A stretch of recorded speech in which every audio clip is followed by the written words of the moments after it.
Yeah, excited to get back home. Second semester's here. Big Ten season's here.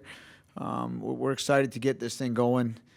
We had a great road trip last week to Virginia with, being able to upset Oklahoma and beating Virginia. We're big for our program and for the young team that we have. They've really come together, and the progression and development we've had since November has been amazing. It's been one of the biggest growths I've seen in any team that I've ever had. So we're excited to get back there. We got a stiff challenge Sunday with Ohio State coming in, but I like where we are and I like where our team is, and just very excited to get back in front of our fans on Sunday.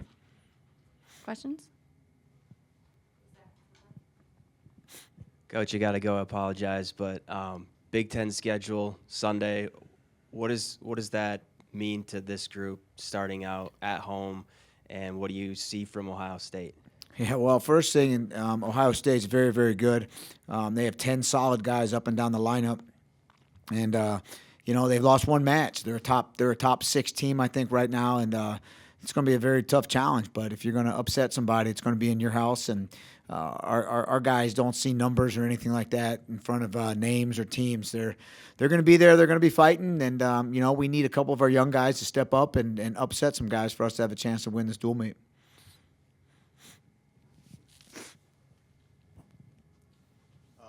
And as far as the Big Ten season overall, I mean, what are your expectations this year?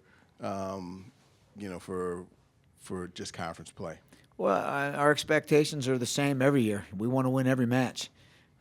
We want to win every individual match. We want to win every team match, and it's a challenge. The Big Ten's the best conference in the country, and in and out every year, it's a huge challenge. So we're starting off with one of the better teams, and there's no, like I said, if you're going to have to wrestle these really good teams in the conference, you want to do it at home.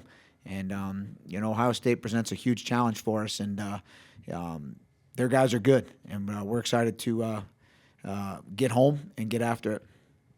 Coach, what did you see out of the guys down in Virginia? What kind of fight?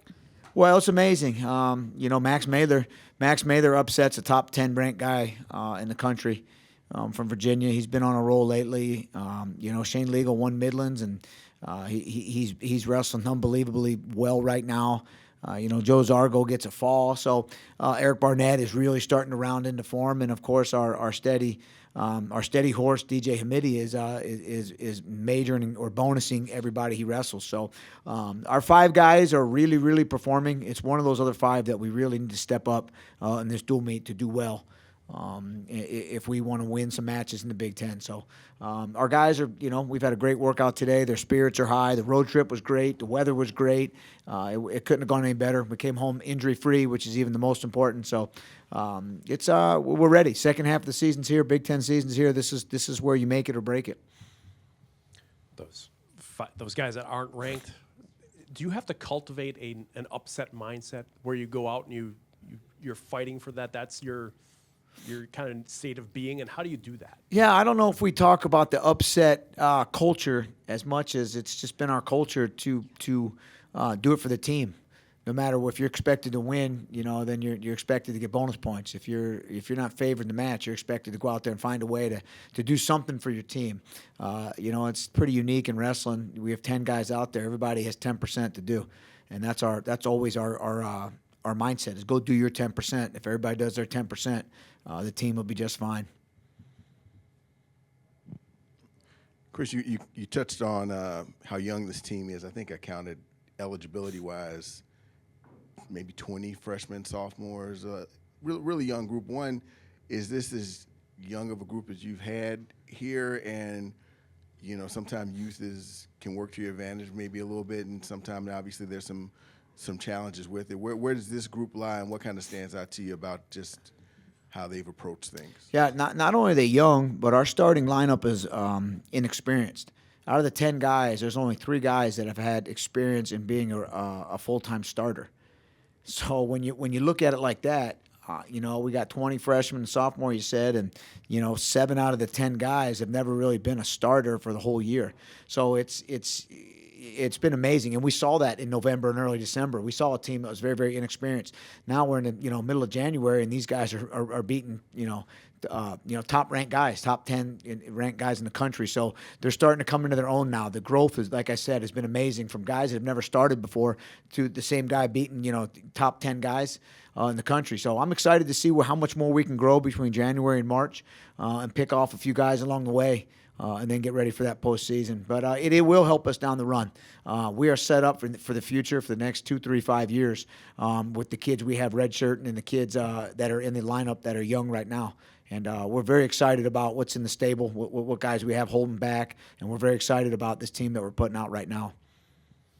Just looking at the lineups you've had so far, how much influx are the higher weights? How much competition do you see, and do you like that sometimes of guys maybe not feeling satisfied with what No, they've done? we don't like it. We're rotating those upper weights because we got to find a guy who wants to be there. Those last couple weights, we got to find someone that wants to go out and win wrestling matches. And we haven't had too much success at those last two weights, but that's part of it. When you have guys taking Olympic red shirts here, and you have some guys leaving after the transfer portal closes, you deal with it. And we've got to just reiterate that guys that want to be in that lineup come Big Ten tournament time, NCAA tournament time, you got to step up and do something. So I'd like to have the same 10 guys every day in there because that means they're all performing. But we haven't had that this year. But we've got guys in there willing and capable, and it's just a matter of them stepping up and doing their 10%. Coach, I think Zargo's one guy that he's gone up a weight from last year to this year. One is that just kind of fitting guys into the lineup. Just can you share a little bit of kind of what goes into moving a guy up who maybe had some success at one weight, and then you've got him at a heavier weight that might be a little more challenging. Yeah, well, it was the best thing for Joe. He's up at 149 now, and he was wrestling 141 last year, but he basically had to wrestle 141 or sit out. And that's the competitor in Joe, right? We had a really good guy at 149 there last 2 years, and Joe, really couldn't beat him at the time. And he's either going to wrestle 141 or he's going to be a backup. And so Joe, cut the weight, and it takes a toll on you. Making that weight for 2 years, it takes a toll on your body, and he really didn't have his best performances when you're running on fumes. But that's the kind of guy he is. He's going to be in the lineup no matter what he has to do. So wrestling up a weight has been a blessing for Joe. He's a different guy in the room. He's got a lot more energy.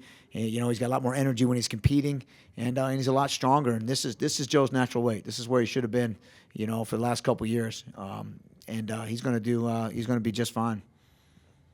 And as far as Shane goes, his success, I know you had high expectations at the start of the year, but is it what he is? Just speak to what he's doing and how impressive it is to, make the jump and then to continue to have the success he's been having so far. Right. I think it's one of the greatest stories out there right now. Here's a kid. First of all, he's a legacy kid with dad and brothers and everybody that wrestled here, going to a Division III school, being a national champion, coming back for his senior year, telling everybody this was his dream since he's 12 years old to wrestle for the Badgers. Then we get in, he starts winning a little bit. He starts losing a little bit. Then we move him up a weight class for 3 matches. He wins all those matches. We get him back down to his regular weight class. And he's winning the Midlands tournament. He's beating ranked guys. I think he's ranked as high as 13 or 14 in the country. So I think this is one of the best stories out there. And I've said this once, and I'll say it every single time we talk about Shane Legal, is the kid deserves everything he gets. His work ethic's unmatched. He's on the dean's list academically. He is the best communicator on the team. He's just an outstanding person, one of the best guys I've ever been around in my life, somebody that's very committed, very dedicated, and somebody that's taken advantage of this 1 year he has being a Badger to just lay it on the line and see how far he can take this thing. One last question. Max Mailer, transfer from Michigan. He had a little bit of a rough start with some injury, but really has come on strong last few. What are you seeing from him? Why do you think that he's having such success in this program? Well, he's got confidence. Again, a spot starter at Michigan, never really in the lineup towards the end of the year. The confidence and that he has in himself, and the confidence that the staff has in him, has really enabled him to take off. This kid is really, really good. We believe in this kid, and the skills he has are really starting to show every single day. And I think, again, what we've been able to do to instill belief in himself has been the difference in him not being able to really make a lineup the last couple of years to him being in contention now, to be a top 10 kid in the country right now. So it really hurt that he got, he had a little injury at the beginning of the year, so we couldn't get him any matches till, December. And I think the sky's the limit for him. He's gotten better every single time he stepped on the mat. And, it's Big Ten season. He's going to get tested week in and week out now, so we'll see really exactly where he is. But we love the kid again. Another Wisconsin kid in the lineup that we wish would have stayed here all 5 years. But we're going to take this last year with him and, see how far we can go with it.